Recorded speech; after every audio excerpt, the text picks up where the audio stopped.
त्यामुळेच अजित पवारांनी मुंडेंना बीडमध्ये मोठा धक्का दिला। तसंच मुंबईतल्या महत्त्वाच्या बैठकांपासूनही मुंडेंना दूर ठेवलंय। दादांनी मुंडेंना नेमका कोणता धक्का दिला आणि कोणत्या बैठकीपासून दूर ठेवलं पाहूया त्या विशेष रिपोर्टमध्ये। अजितदादांचा मुंडेंना धक्का। मोदींच्या कार्यक्रमापासूनही ठेवलं दूर। कराड अडकला, आता मुंडेंकडे मोर्चा। सरपंच संतोष देशमुख हत्या प्रकरणी संशयित आरोपी असलेल्या वाल्मिक कराडवर मकोका लावल्यानंतर आता मंत्री धनंजय मुंडेंच्या राजीनाम्याच्या मागणीनं जोर धरलाय। त्यातच आतापर्यंत धनंजय मुंडेंची पाठराखण करणाऱ्या अजित पवारांनी चुकीच्या माणसांना बाजूला करण्याचा इशारा दिलाय। आपल्या आजूबाजूला कोण आहेत, कसे वागतात, कसे बोलतात, लोकांशी कसे संबंध ठेवतात, त्याचं पण भान आमच्या सहित सगळ्यांनी त्या ठिकाणी ठेवलं पाहिजे आणि चुकीची माणसं असतील तर त्यांना बाजूला केलं पाहिजे। वाल्मिक कराडवर मकोका लागल्यानंतर अजित पवारांनी तातडीनं धनंजय मुंडेंना बोलावून घेतलं। मुंडे आणि अजित पवारांची बैठक ही केवळ 10 मिनिटं चालली। या बैठकीनंतर मुंडे मुंबई सोडून परळीच्या दिशेनं रवाना झाले। अजित पवारांनी आपल्या या कृतीतून मुंडेंना धक्का देणार की काय असं चित्र निर्माण झालंय। ते नेमकं कसं पाहूयात। राष्ट्रवादीची बीड जिल्हा कार्यकारिणी बरखास्त करण्यात आली आहे। पंतप्रधान नरेंद्र मोदींच्या बैठकीपासून धनंजय मुंडेंना दूर ठेवण्यात आलं। चुकीची माणसं असतील तर बाजूला करावी लागतील असं वक्तव्य अजित पवारांनी केलंय। सरपंच संतोष देशमुख हत्या प्रकरणात अजित पवारांच्या राष्ट्रवादीचा केज तालुका अध्यक्ष विष्णू चाटेचं नाव आलं। त्यानंतर त्याचं निलंबन करण्यात आलं। मात्र आता धनंजय मुंडेंचा निकटवर्ती असलेल्या वाल्मिक कराडवर मकोका लावल्यानंतर अजित पवारांनी थेट राष्ट्रवादीची बीड कार्यकारिणी बरखास्त केली आहे। तर मुंडेंच्या राजीनाम्याची मागणी होत असताना अजित पवारांनी धनंजय मुंडेंना पंतप्रधान मोदींच्या कार्यक्रमापासून दूर ठेवल्याचं म्हटलं जातंय। त्यामुळे आता पाठराखण करणाऱ्या अजित पवारांनीच धनंजय मुंडेंना धक्के द्यायला सुरुवात केल्यानं आता दादा मुंडेंची मंत्रिपदावरून हकालपट्टी करणार की पुन्हा मुंडेंना अभय देणार याची चर्चा रंगली आहे। ब्युरो रिपोर्ट, साम टीव्ही न्यूज। वाल्मिक कराडला 7 दिवसांची पोलीस कोठडी सुनावण्यात आली। बीड सरपंच हत्या प्रकरणामध्ये कराडला 22 जानेवारीपर्यंत कोठडी सुनावण्यात आलेली आहे। मोक्का लावल्यानंतर वाल्मिक कराडला बीड कोर्टात हजर करण्यात आलं होतं। कराडवर दोन्ही बाजूकडून जोरदार युक्तिवाद करण्यात आलेला आहे। कोर्टापुढे हजर करण्यात आलं। कोर्टामध्ये जे आम्ही काही रिमांड पेपर्समध्ये जे काही मुद्दे होते ते मांडले, आरोपीच्या वकिलांनी मुद्दे मांडले आणि सर्वांचं कोर्टाने आर्ग्युमेंट्स ऐकून साकल्याने याच्यामध्ये 22 तारखेपर्यंत PCR दिलेला आहे। आम्ही यांचा कटात सहभाग आहे का ते साबित करणं आहे, त्यांच्या प्रॉपर्टीच्या अनुषंगाने तपास करणे आहे। आरोपीच्या वकिलांचं म्हणणं होतं की यांचा तपास आता ते अगोदरच कस्टडीमध्ये होते, त्यामुळे आता कस्टडीची गरज नाही असं त्यांचं म्हणणं होतं। या दोन्हीचा विचार करून कोर्टाने 22 पर्यंत PCR दिलेला आहे। तर नेमका काय युक्तिवाद आज न्यायालयामध्ये झालेला आहे तो युक्तिवाद देखील पाहूयात। हत्येच्या दिवशी घुले चाटे कराडचं फोनवरून संभाषण। हत्येच्या दिवशी तिघांमध्ये 10 मिनिटं संभाषण झालं। 9 डिसेंबरला दुपारी 3:20 ते 3:40 तिघांचा संवाद। वाल्मिक कराडची अटक बेकायदेशीर। कराडनं सरपंच संतोष देशमुखांना धमकी दिली। कुठल्याही आरोपीनं कराडचं नाव घेतलं नाही। सरपंच देशमुखांचं अपहरण संभाषणाची वेळ ही मिळती जुळतीये।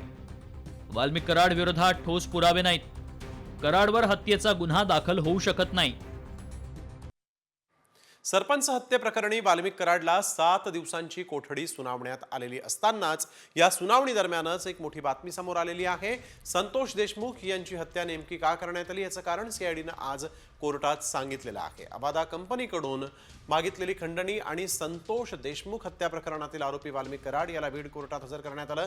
त्यावेळेस हे कारण कळलेलं आहे। यावेळेस सीआयडीनं कोर्टात जवळपास 9 महत्त्वाचे मुद्देही मांडले आहेत। यातील महत्त्वाचा मुद्दा हा आता समोर आलेला आहे। अबादा कंपनीकडून खंडणी मिळवताना संतोष देशमुख हे अडथळा ठरत होते, त्यामुळे त्यातून त्यांची अपहरण करून हत्या करण्यात आल्याचा मोठा दावा सीआयडीनं कोर्टात केला आहे।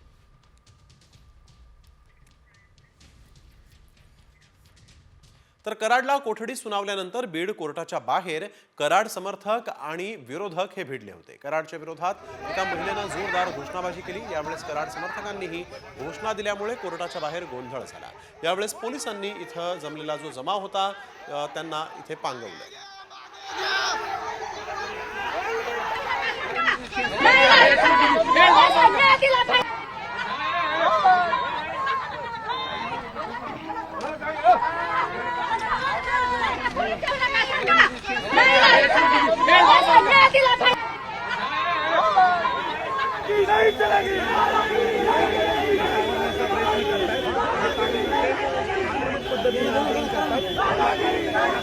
ज्यावेळेस त्याला ठेचून मारलं तेव्हा काहीच केलं नाही तुम्ही. त्याला रक्तबंबाळ झाला, 2 तास त्याला ठेचीत राहिले, तेव्हा त्याचं काहीच केलं नाही. आणि आम्ही उभं राहिला म्हणून आम्हाला तुम्ही गाडी घेऊन चला. आम्ही उभं राहिला म्हणून फक्त उभं राहिला म्हणून एक सुज्ञ नागरिक आहेत आम्ही. उद्या तुम्ही आम्हाला मारता ना, आम्हाला मारताना तुम्ही ठेचून, तेव्हा काय करायचं? मिळाला पाहिजे. परंतु त्याचबरोबर या ठिकाणी जर कोणी दंगली घोळण्याचं काम करत असतील तर आम्ही माफ करणार नाही, कधीही सहन करणार नाही. मी मीडियाच्या माध्यमातून विनंती करतो, जे काही अण्णावर खोटे गुन्हे दाखल झाले आहेत त्यांचे या ठिकाणी तात्काळ मागे घ्यावेत आणि या स्टंटबाजी करणाऱ्यावरती तात्काळ या ठिकाणी गुन्हे दाखल करावेत, ही या ठिकाणी माझी प्रमुख मागणी आहे.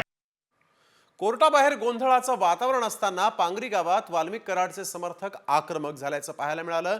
कराडच्या समर्थकांकडून अंगावर डिझेल ओतून घेत आत्मदहनाचा प्रयत्नही करण्यात आला, तर काही समर्थकांनी परळी बीड महामार्गावर टायर पेटवण्याचा प्रयत्न केला. तसंच 2 ते 3 जणांनी मोबाईलच्या टॉवरवर चढत जोरदार घोषणाबाजी केली. या सगळ्या परिस्थितीवर तहसीलदारांनी या आंदोलकांची भेट घेतली आणि यानंतर पांगरीतील आंदोलन मागे घेण्यात आलं. मनोज जरांगेंनी धनंजय मुंडेंवर गंभीर आरोप केलाय. मुंडे हे पहाटे कराडच्या समर्थकांना जाऊन भेटतात, त्यामुळे हे या हत्या प्रकरणात मुंडेंचाही हात असल्याचा संशय येतोय, असा आरोप जरांगेंनी केलाय. तर मुंडे हे जातीय दंगली घडवत असल्याचंही जरांगेंनी म्हटलेलं आहे.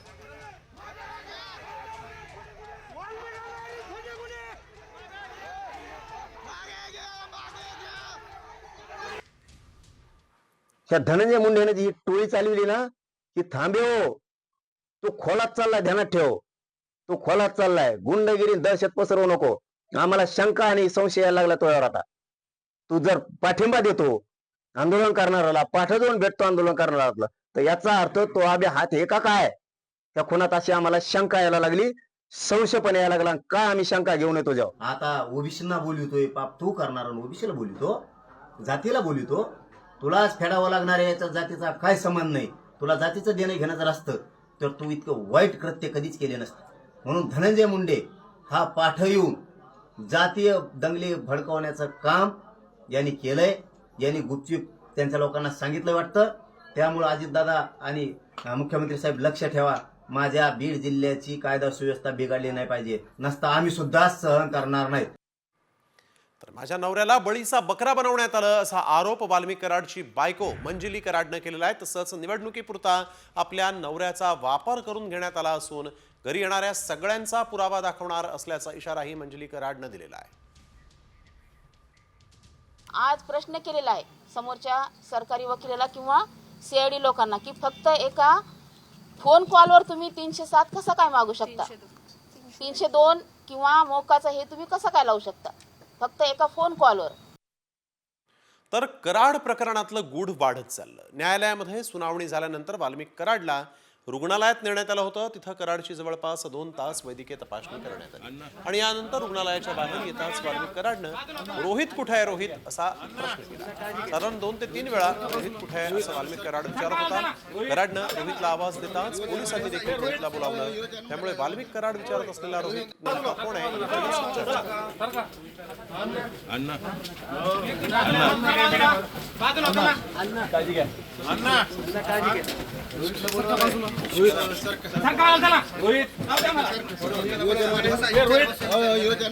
कोण आहे हा रोहित कांबळे? रोहित कांबळे हा वाल्मिक कराडचा केअरटेकर आहे. कराडच्या औषधोपचाराची सर्व माहिती रोहितला आहे. रोहितला वैद्यकीय सहाय्यक म्हणून सोबत ठेवण्याची कराडनं मागणी केली आहे. न्यायालयानं वाल्मिक कराडची ही मागणी फेटाळली.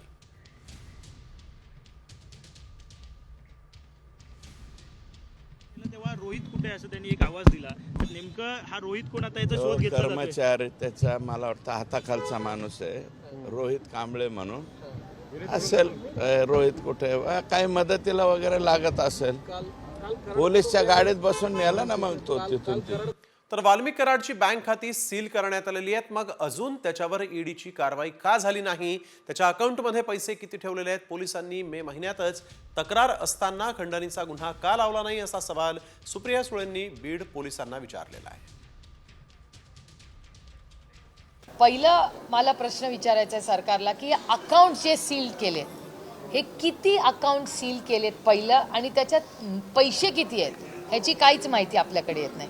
हे जर एक्स्टॉर्शन असेल, जे सरकार मान्य करतंय, FIR सांगतंय की त्याच्यात एक्स्टॉर्शन आहे, तर जर एक्स्टॉर्शन झालं असेल तर ईडी का ह्याच्यात लागत नाही आहे?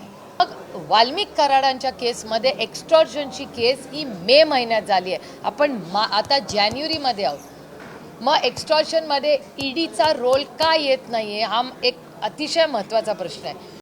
तर मोक्का प्रकरणात गजाआड गेलेला वाल्मिक कराड SIT नंतर आता ईडीच्या रडारवर आहे. घरगडीपासून करोडपती झालेल्या कराडनं कुठे कुठे आता आपली माया जमवून ठेवली आहे. कराडचे कोणकोणत्या शहरांमध्ये अलिशान फ्लॅट्स आहेत, कुठे कोट्यवधींचे भूखंड आहेत, यावरचा हा एक विशेष रिपोर्ट पाहूया. मुंडेंचा घरगडी ते करोडपती.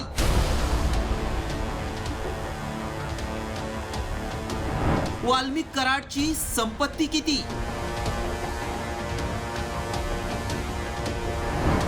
SIT नंतर कराड ईडीच्या निशाण्यावर. गोपीनाथ मुंडेंचा घरगडी ते करोडपती हा प्रवास आहे सरपंच संतोष देशमुख हत्या प्रकरणातील संशयित आरोपी वाल्मिक कराडचा. कराडवर मोक्का लागल्यानं तो सध्या CID कोठडीत आहे. कराडनं आपलं साम्राज्य वाढवण्यासाठी परळीत राखेच्या व्यवहाराचं कंत्राट, बीड केस परळीत वाईन शॉप इतकंच नाही तर दुसरी पत्नी ज्योती जाधव, आरोपी विष्णू चाटे यांच्यासह वॉचमन ड्रायव्हर यांच्या नावावर रिअल इस्टेटमध्ये पाण्यासारखा पैसा गुंतवल्याचा आरोप सुरेश धस यांनी केलाय. इथं एक फ्लॅटची किंमत आहे 15 करोड रुपये. त्यांनी टोटल फ्लॉवरच घेतला, म्हणजे फ्लॉवर एकच फ्लोअर घेतला अख्खा. आणि तो फ्लोअर कोणाच्या नावावर आहे? वाल्मिक अण्णाच्या ड्रायव्हरच्या नावावर. दरम्यान सुरेश धस यांनी केलेल्या आरोपानुसार कोणत्या शहरात कराडची किती मालमत्ता आहे पाहूयात. पुण्यातल्या फर्ग्युसन रोड समोर 35 कोटी किमतीचं शॉप आहे. ज्योती कराड आणि विष्णू चाटेच्या नावावर अलिशान ऑफिस आहे. मगरपट्ट्यात ड्रायव्हरच्या नावावर 75 कोटींचा इमारतीचा फ्लोअर आहे. सुदाम नरोडेच्या नावे सिमरी पारगावमध्ये 50 एकर जमीन आहे. ज्योती जाधव यांच्या नावावर बार्शी तालुक्यातील शेंद्रीत 50 एकर जमीन आहे. मनीषा नरोडेंच्या नावावर सिमरी पारगावमध्ये 10 ते 12 एकर जमीन आहे. वॉचमन असलेल्या योगेश काकडेच्या नावावर 15 ते 20 एकर जमीन आहे. ज्योती जाधव यांच्या नावावर जामखेड तालुक्यातील दिघोळमध्ये 15 ते 20 एकर जमीन आहे. बीडमध्ये 50 एकर, बार्शीत 45 एकर, सोनपेठमध्ये 50 एकर जमीन आहे. तर केस, परळी आणि बीडमध्ये 4 ते 5 वाईन शॉप आहे. दुसरीकडे पिंपरी चिंचवडच्या काळेवाडी फाट्याजवळ पार्क स्ट्रीट सोसायटीतील पार्क आयव्हरी इमारतीत कराड आणि त्याची पत्नी मंजली कराडच्या नावावर 3.5 कोटींचा फ्लॅट असल्याचं समोर आलं होतं. मालमत्ता कर न भरल्यानं कराडच्या या घरावर महापालिकेनं नोटीस लावली आहे. दुसरीकडे केज नगरपंचायतीनंही कराडच्या वाईन शॉपला दिलेलं नाहरकत प्रमाणपत्र रद्द केलंय. मसाजो ग्रामपंचायतीचे सरपंच संतोष देशमुख यांच्या हत्येनंतर चर्चेला आलेले वाल्मिक कराड यांची अवाढव्य संपत्ती समोर आलेली आहे आणि पिंपरी चिंचवड शहरातील एका उच्चभ्रू सोसायटीमध्ये वाल्मिक कराड यांचा एक फ्लॅट सध्या समोर आलेला आहे. या फ्लॅटवर पिंपरी चिंचवड महापालिकेच्या कर संकलन विभागाने कारवाई केलेली आहे. पिंपरी चिंचवड महापालिकेचं मालमत्ता कर बुडवल्याप्रकरणी पिंपरी चिंचवड महापालिकेने या फ्लॅटवर नोटीस लावून हा फ्लॅट जप्त केलेला आहे. वाल्मिक कराड यांचा हा जो फ्लॅट आहे हा थेरगाव परिसरातील जो आयव्हरी पार्क स्ट्रीट ह्या सोसायटीमध्ये 6व्या मजल्यावर हा फ्लॅट आहे. उच्चभ्रू सोसायटीमध्ये हा फ्लॅट आहे आणि ह्या फ्लॅटची जी किंमत आहे ती कोट्यावधीच्या घरामध्ये आहे. गोपीनाथ मुंडेंचा घरघडी म्हणून काम केलेल्या वाल्मिक कराडकडे अब्जावधी रुपयांची मालमत्ता असल्याचं समोर आलंय. तर यापूर्वीच 2 फेब्रुवारी 2022ला कराडला ईडीनं नोटीस पाठवली होती. आता कराडबाबत नवे खुलासे समोर येत असल्यानं ईडी कराडच्या संपत्तीवर टाच आणणार का आणि CID सोबत ईडी ही कराडची चौकशी करणार का याकडेच लक्ष लागलंय. गोपाल मोडघरेसह ब्युरो रिपोर्ट, साम टीव्ही न्यूज. बीडचे खासदार बजरंग सोनावणे यांनी संतोष देशमुख प्रकरणाची व्याप्ती आणखीन मोठी असल्याचा दावा केलाय. सरपंच संतोष देशमुख यांचं अपहरण करताना स्विफ्ट गाडी कोणाची होती, मारेकऱ्यांना राहायला कुणी घर दिलं, असा सवाल बजरंग सोनावणेंनी केलेला आहे.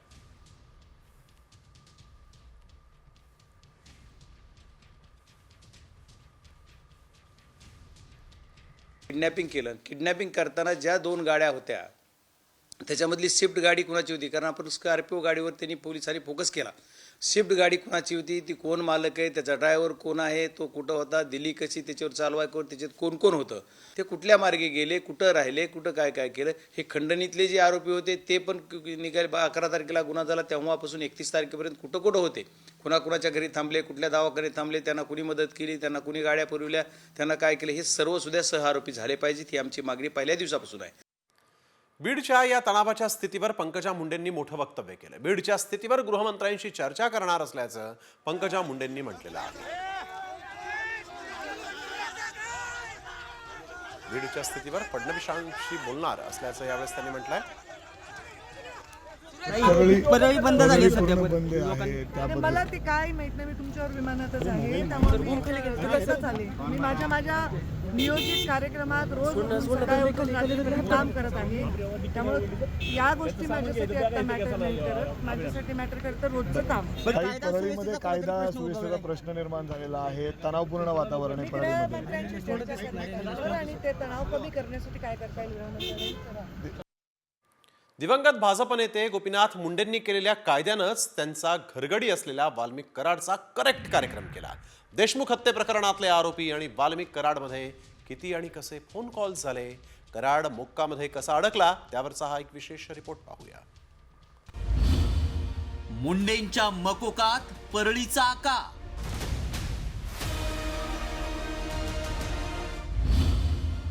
आरोपी आणि कराडमध्ये 6 फोन कॉल्स.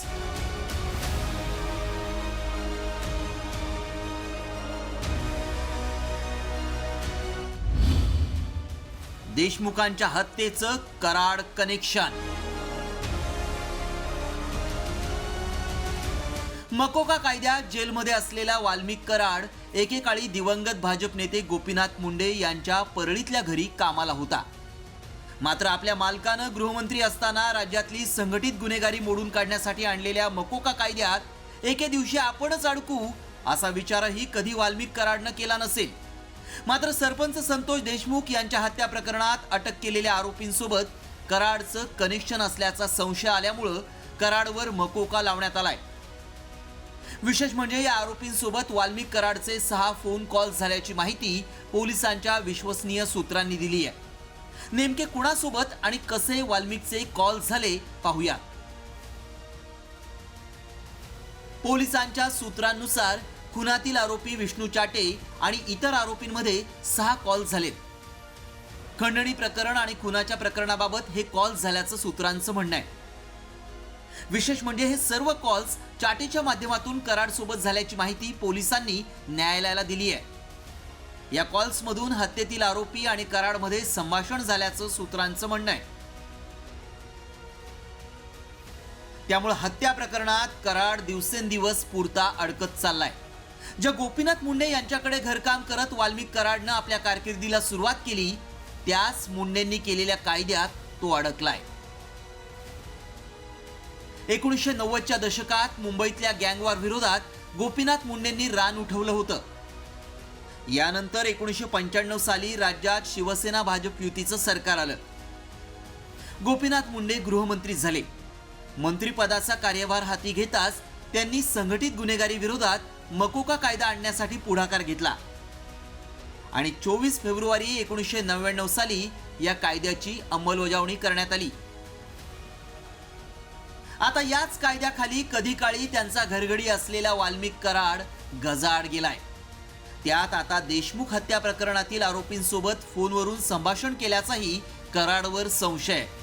त्यामुळे आपल्या मालकानं केलेल्या कायद्यामुळे वाल्मिक कराडचा करेक्ट कार्यक्रम झाल्याची चर्चा आता रंगली आहे. ब्युरो रिपोर्ट, साम टीव्ही न्यूज. वळूया पुढील बातमीकडे. राज ठाकरेंनी 2011ला ज्याप्रमाणे गुजरातचा दौरा केला होता तसेच अभ्यास दौरे इतर आमदारांनीही केले पाहिजेत असा सल्ला पंतप्रधान मोदींनी महायुतीच्या आमदारांना दिलेला आहे. पंतप्रधान नरेंद्र मोदी यांनी मुंबईत महायुतीच्या आमदारांचा क्लास घेतला आणि यावेळेस महायुतीच्या आमदारांना आपापसात समन्वय ठेवा असंही मोदींनी सांगितलंय.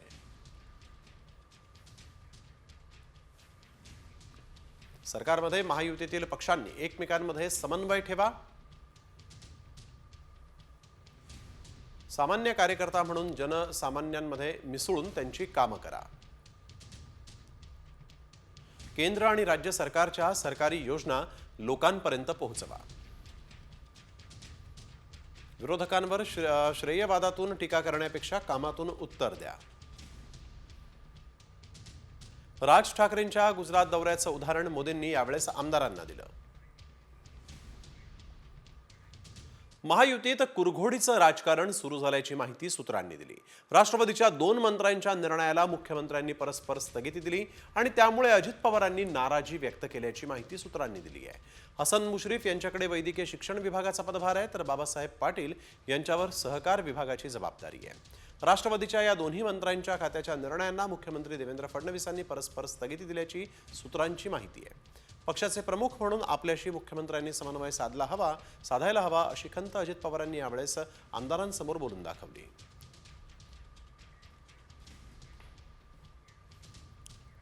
तर उपमुख्यमंत्री अजित पवार आणि खासदार सुप्रिया सुळे हे एकाच मंचावर आले. बारामतीमध्ये कबड्डी स्पर्धेच्या उद्घाटनात दोघे एकत्र आले, मात्र दोघांच्या खुर्च्यांमध्ये अंतर होतं. 4 दिवसांपूर्वी देखील अंजनगावमध्ये विद्युत उपकेंद्राच्या उद्घाटनात ताई आणि दादा एकत्र आले होते.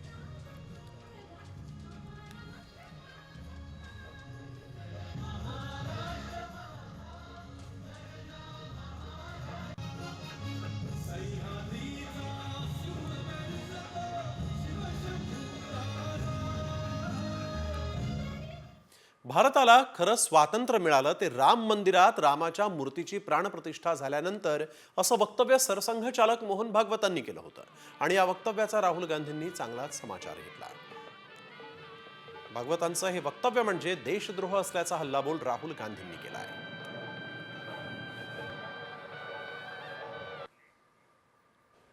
रोजी भारत की रोजी रोटी का भी रास्ता राम मंदिर के प्रवेश द्वार से जाता है, ये ध्यान रखो.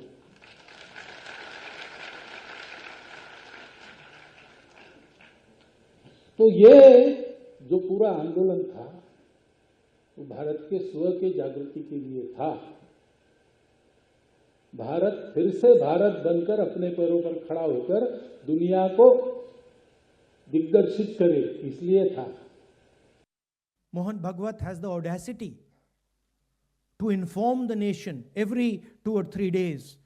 In fact, what he has said yesterday is treason, because it is stating that the constitution is invalid. It is stating that everything, the fight against the British was invalid, and he has the audacity to say this publicly. In any other country, he would be arrested and tried. That is the fact, right? To say that India did not get independence in 1947 is an insult to every single Indian person.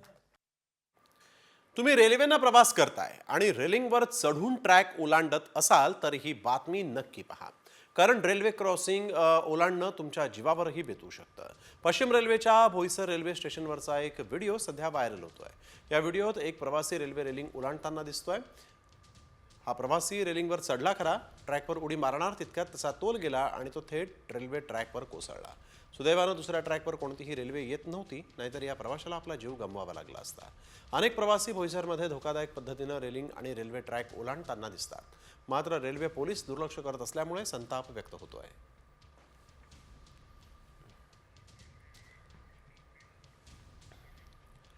तेराव्या मजल्यावरून उडी मारत कामगारानं आत्महत्या करण्याचा प्रयत्न केला. विक्रोळीच्या कन्नमवार नगर भागात ही घटना घडली आहे.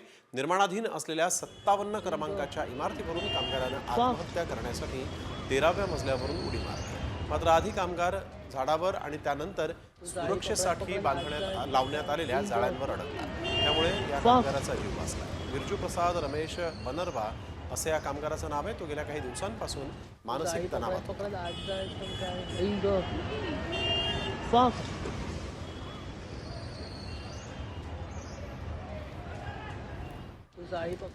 आणि आता बातमी साम टीव्हीच्या इम्पॅक्टची. नांदेडमध्ये एका 18 वर्षीय विद्यार्थ्याला मारहाण करणाऱ्या पोलिसाला निलंबित करण्यात आलेलं आहे. पोलीस कर्मचाऱ्याने या विद्यार्थ्याला हॉस्पिटलमध्ये नेऊन तोंडात रुमालाचा गोळा कोंबून काठीनं मारहाण केली. नांदेड शहरातील श्रीनगर भागातील एका हॉस्टेलमधली ही घटना आहे. याबाबतचा वृत्त दाखवतात संबंधित पोलिसाला निलंबित करण्यात आलेलं आहे.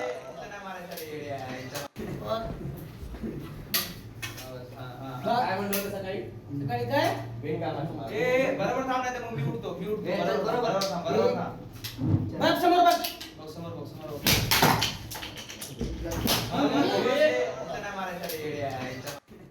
मारले काय तुला मारले का एवढं? हो मी मारले. आणि तुम्ही गाडी चोरली आहे का? नाही चोरली नाही ना गाडी तुम्ही? पेट्रोल पंप सीसीटीव्ही सगळे चेक करू का मी? ठीक आहे आता जाऊ आपण सगळेजण. किती मारले तुला? कुठं एवढा हात सुचलाय का तुझा? व्हिडिओ आहेत त्या भाऊच्या ह्याच्यात मारलेले मोबाईल. ठीक आहे आहेत मोबाईलमध्ये व्हिडिओ. ठीक आहे त्या भाऊच्या व्हिडिओमध्ये एवढी बल्ली तोडलेली आहे. मीरा रोड आणि भाईंदर लोकल सेवा सुरळीत झालेली आहे. मीरा रोड आणि भाईंदर दरम्यान लोकल समोरासमोर आल्या होत्या. सिग्नलमध्ये बिघाड झाल्यामुळे ही घटना घडली होती. 10 मिनिटं दोन्ही लोकल ट्रेन ज्या आहेत त्या समोरासमोर उभ्या होत्या. त्यामुळे घाबरलेले प्रवासी रेल्वे ट्रॅकवरून चालतच निघाले होते. दरम्यान आता लोकल सेवा सुरळीत झालेली आहे. एकाच ट्रॅकवर 2 लोकल समोरासमोर आल्यामुळे इथं मोठा अनर्थ टळला.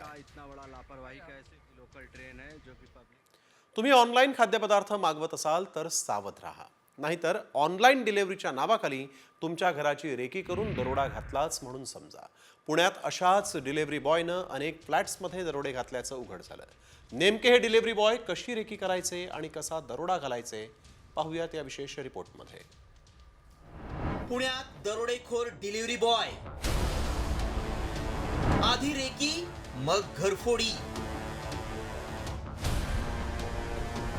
दरोडेखोर जेरबंद, कोट्यवधींचा मुद्देमाल जप्त.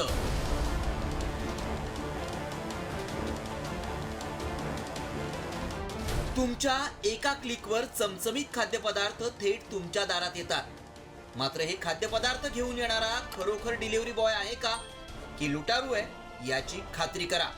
कारण पुण्यात झोमॅटो बॉयचा युनिफॉर्म घालून घरांची रेकी करत घरफोडी करून कोट्यवधींची लूट करणारी टोळी पोलिसांनी जेरबंद केली आहे. तब्बल 86 तोळे सोनं, 3.5 किलो चांदी, 2 पिस्टल आणि जवळपास 150 हिरे. पुणे पोलिसांनी या वर्षातील सर्वाधिक चांगली कामगिरी आत्तापर्यंत केली असं म्हणलं तर चुकीचं ठरणार नाही. तर हे सगळे सोन्याचे दागिने, त्याशिवाय झोमॅटोचे कपडे हे जर आपण पाहिलेत तर याच्यावरनं आपल्याला निश्चित कळेल की हा मुद्देमाल जो आहे तो जवळपास कोटी रुपयांचा आहे. झोमॅटो बॉय असल्याचं भासून रेकी करणाऱ्या आणि त्यानंतर घरफोडी करणाऱ्या टोळीनं पुण्यात धुमाकूळ घातला होता. या टोळीनं पुण्यात तब्बल 13 घरफोड्या केल्याचं समोर आलं. घरफोडी केल्यानंतर पोलिसांना कुठलाही धागादोरा मिळू नये म्हणून ही टोळी विशेष काळजी घ्यायची. मात्र पुण्यातील घरफोड्यांचा तपास करताना पोलिसांनी तब्बल 3000 सीसीटीव्ही तपासले आणि त्यात घरफोडीचे धागेदोरे सापडले. त्यातूनच गणेश काठेवाडे, सुरेश पवार यांच्या मुसक्या आवळल्या. इतकंच नाही तर सोनं विक्री करणारा व्यावसायिक अजय राजपूत यालाही पोलिसांनी जेरबंद केलंय. त्यानंतर पोलिसी खाक्या दाखवताच आरोपी पोपटासारखे बोलायला लागले. हा जो आरोपी होता हा झोमॅटोमध्ये 1-2 महिन्यासाठी कामास होता. नंतर त्याने ते काम सोडलेलं होतं. पण झोमॅटोच्या ह्या वस्तू वापरून तो झोमॅटोवाला हे असं दाखवून बऱ्याच ठिकाणी जायचा, तिथं रेखी करून घ्यायचा त्या एरियाची आणि नंतर ह्या सगळ्या चोऱ्या करायचा. त्याचबरोबर ह्याच्यासाठी तो वेगळ्या वेगळ्या कॅप्स वापरायचा, विग वापरायचा, अशा गोष्टी वापरायचा की ज्यामुळे सीसीटीव्ही फुटेजमध्ये त्याची ओळख पटकन मिळू नये. त्याचबरोबर गुन्ह्याच्या ठिकाणापासूनही तो असं गल्लीबोळाच्या रस्त्याने जायचा की जिथे सीसीटीव्ही फुटेजमध्ये तो येणार नाही. अशा प्रकारे त्याची मोडस पण होती ह्या सगळ्या गोष्टी करण्याची. पुण्यात झालेल्या घरफोड्यांमधून पोलिसांनी तब्बल 86 तोळे सोन्यासह कोट्यवधींचा मुद्देमाल जप्त केलाय. यामध्ये नेमक्या कोणत्या वस्तू आहेत पाहूयात. 86 तोळे सोन्याचे दागिने, 150 हिरे, 3.5 किलो चांदीचे दागिने, 1 दुचाकी वाहन, 2 पिस्तूल, 5 जिवंत काडतुस. पोलिसांनी मुसक्या आवळलेला आरोपी गणेश काठेवाडे हा मोक्का गुन्ह्यातून जामिनावर सुटलाय. त्याच्यावर पुणे शहर, ग्रामीण आणि पिंपरी चिंचवड भागात तब्बल 55 गंभीर गुन्ह्यांची नोंद आहे. त्यामुळे हे 3 आरोपीच नाहीत तर या प्रकरणातील इतरांचा सहभाग शोधून त्यांच्याही मुसक्या आवळायचं आव्हान पोलिसांसमोर असणार आहे. अक्षय बडवेचा ब्युरो रिपोर्ट, साम टीव्ही न्यूज, पुणे.